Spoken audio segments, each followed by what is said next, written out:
Next speaker is Mackenzie Fuqua. Mackenzie is a second-year master's student working with Walt Pencil to examine the sociological and social psychology of recreation. Her master's concentration, the concentration of her master's program is environment, society, and public affairs, and Mackenzie received her bachelor's degree in psychology from Kalamazoo College. Two Truths and a Lie, everyone's group hard. Mackenzie hiked the Appalachian Trail. Mackenzie's favorite food is sweet cherries. And Mackenzie was on the debate team during undergrad. And with that, Mackenzie's talk is Alpine and Backcountry, an analysis of personal, social, and role identities present in Vermont skiers. All right. So, I am here today to talk about Alpine and Backcountry, an analysis of person, social, and role identities. So, skiing in Vermont, what is the big deal? How many of you have gone skiing before? Raise your hand. Awesome. So, a lot of us have. It's something that we all like to do for fun. But what a lot of people don't realize is that the ski industry brings in over $1.6 million in both direct and indirect costs or spending each winter season. So that's mostly related to, riding lifts up or else cross-country skiing. But I'm particularly interested in comparing two different types of skiers, which is, what we traditionally think of as alpine skiers, those that ride the lifts up at the resort, or in, this picture's case, the gondola up, to ski back down.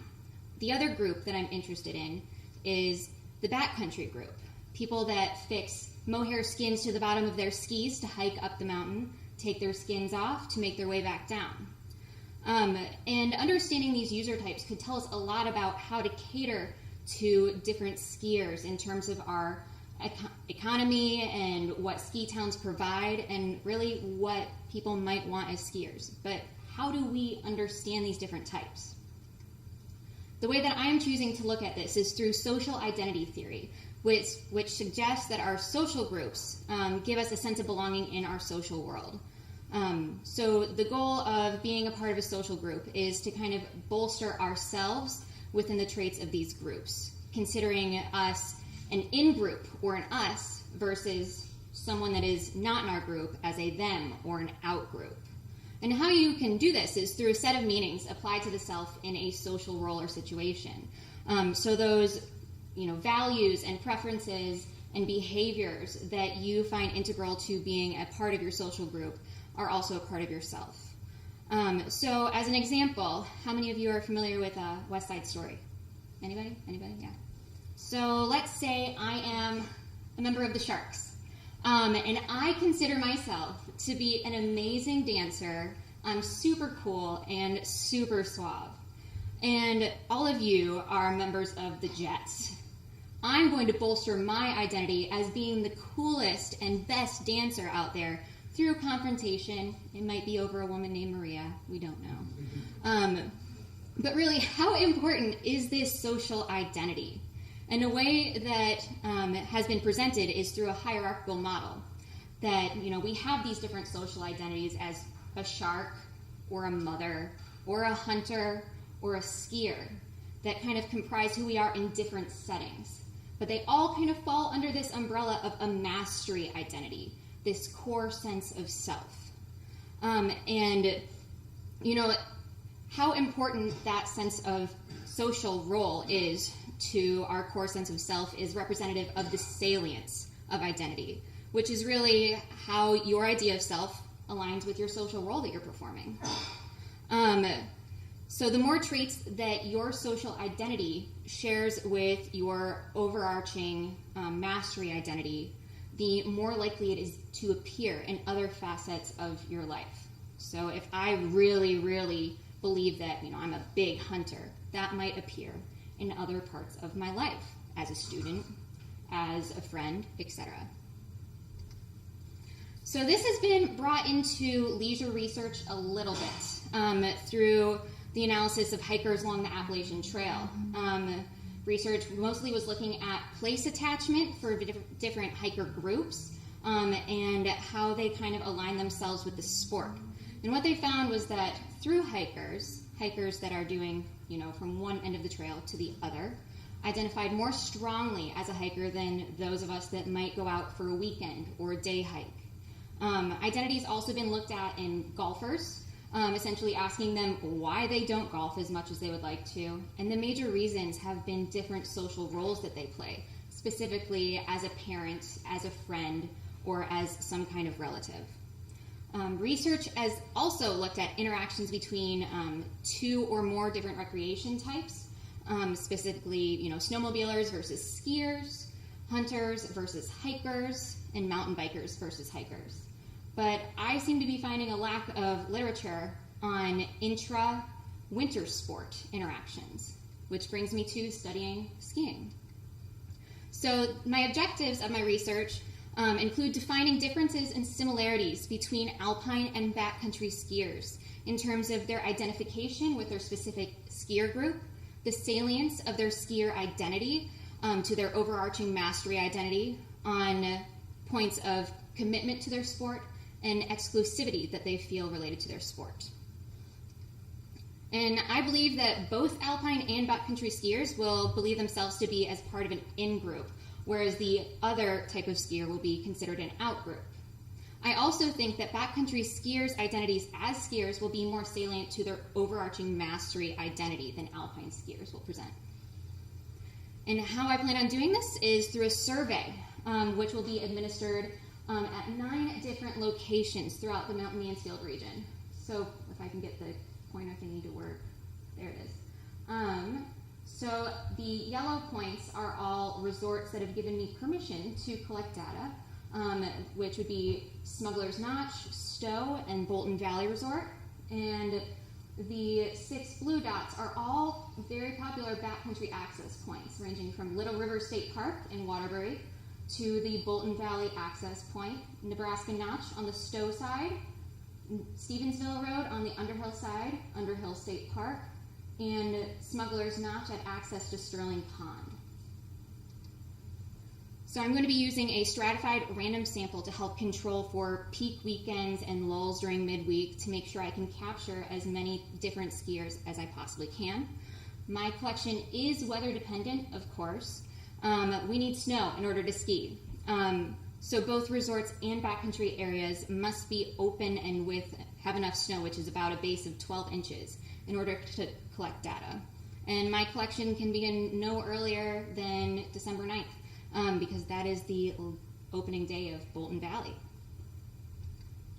The questionnaire that I will be asking skiers to fill out will include demographic information, economic drivers such as how much they spent getting there, how much they spent on their equipment, and how much food and lodging cost.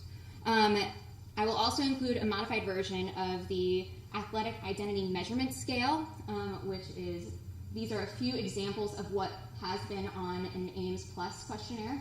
So on a Likert scale, I really don't identify with this, or I really do identify with this. Someone could say, I really consider myself an athlete. I spend more time thinking about my sport of skiing than anything else. I'll also be looking at issues of importance and commitment skiing has to different users. So what is the deal with skiers? That's what I plan on finding out by comparing backcountry skiers and alpine skiers on their level of commitment, exclusivity, identification with their skier group, and the extent to which being a skier is a part of their self-identity. So I'd like to thank my committee, Brendan Fisher, Walt Kensel, and Nikki Khanna, as well as my project sponsor, Catamount Trail Association. Thanks to Bolton Valley, Smugs, and Stowe for letting me collect data there, and the A&R and Ski Vermont for giving me some data to get me started.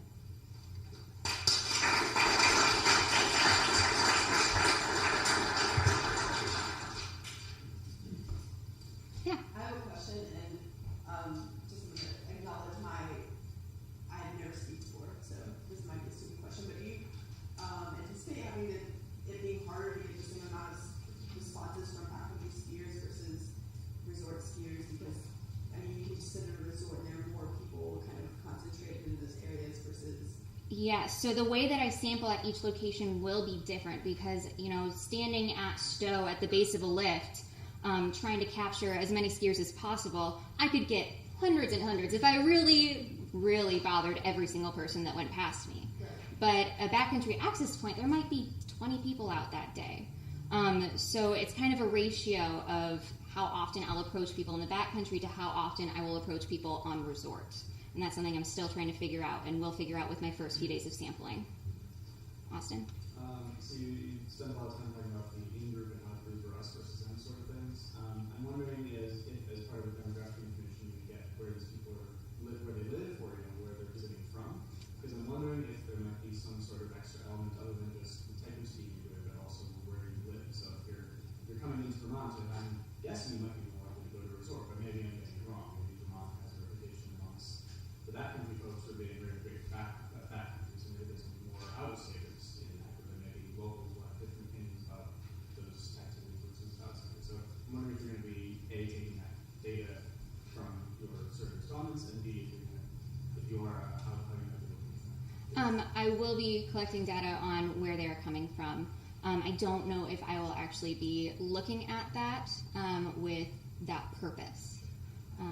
But it never hurts to collect where they're from. Absolutely. Yeah. Chris? I'm wondering if your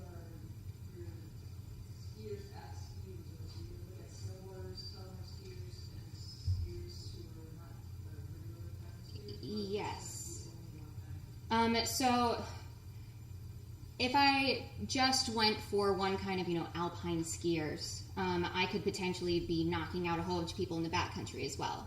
So really, it's going to be using a lift versus human-powered, is how I would separate those. So yes, I will be, looking at telemark skiers and snowboarders, but I'll also be looking at telemark skiers in the backcountry and splitboarders in the backcountry. Elias? Yeah, I was just wondering, so the access points for the backcountry points, those are popular areas. Is there a chance you're missing some of the more out-groupy backcountry skiers who are like on moving this more isolated, less than one pocket? There's definitely the possibility, and I will be, of course, missing a lot of backcountry skiers because not everybody wants to go over to Nebraska Notch. But also, I am not getting every single skier in the state of Vermont, so I'm not going down to Killington to gather that data from them either. So focusing in on the core points on the Mount Mansfield region is really my goal. Bill? What you see is sort of the ultimate application of your findings?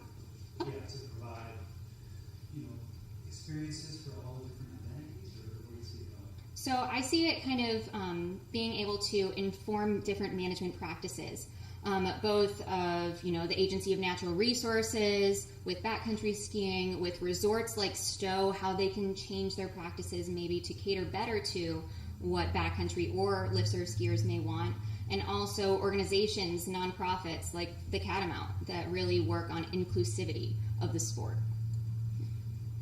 Yeah. How would you measure snowfall?